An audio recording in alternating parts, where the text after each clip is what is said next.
Welcome to this tutorial on exponential functions with NumPy's np.exp function. In this video, you'll learn how to calculate exponentials element-wise using one of NumPy's most powerful mathematical functions.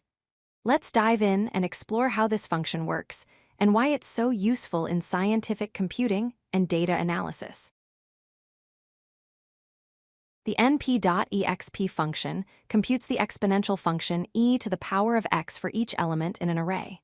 Here, e refers to Euler's number, which is approximately equal to 2.71828. This mathematical constant is the base of natural logarithms and appears throughout mathematics, physics, and engineering. When you pass a value to np.exp, it raises Euler's number to the power of that input value. The syntax for np.exp is straightforward. First, you import NumPy as np, then you call np.exp and pass your input x as an argument. The function returns a new array containing the exponential of all elements in the input array. The beauty of this function is its simplicity and efficiency, making complex exponential calculations just a single line of code. Let's look at some simple examples with single values. When you call np.exp of 1, you get approximately 2.718, which is e to the power of 1, or simply e itself. When you call np.exp of 2, you get approximately 7.389, which is e squared. These basic examples demonstrate how the function calculates exponentials for individual numbers. Now let's see how np.exp works with arrays.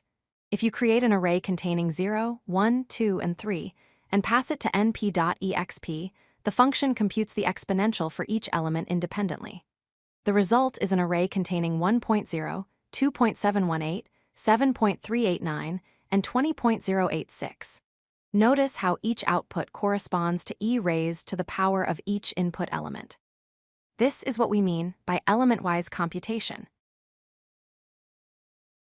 The np.exp function also works seamlessly with multidimensional arrays. If you create a 2x2 matrix with values 0, 1, 2, and 3, and apply np.exp, you get back a matrix of the same shape. The output preserves the structure of your input, with each element transformed into its exponential value. This demonstrates that np.exp maintains the shape and dimensions of whatever array you pass to it. An important property of exponential functions is how they handle negative values. When you pass negative numbers to np.exp, you get positive results between 0 and 1. For example, with an array containing -2, -1, 0, 1, and 2, the exponentials are 0.135, 0.368, 1.0, 2.718, and 7.389. Notice that negative exponents produce fractions, while positive exponents produce values greater than 1. This is a fundamental property of exponential decay and growth. Let's review the key properties of np.exp first. It's element-wise, meaning it operates on each array element independently without affecting others. Second, it preserves shape, so the output has the same dimensions as your input. Third, the result is always positive, as exponential functions never produce negative values or 0.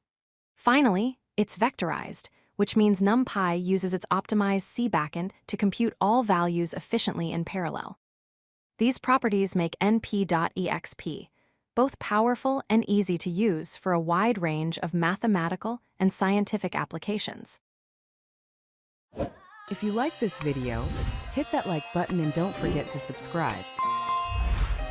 Visit codelucky.com for more such useful content.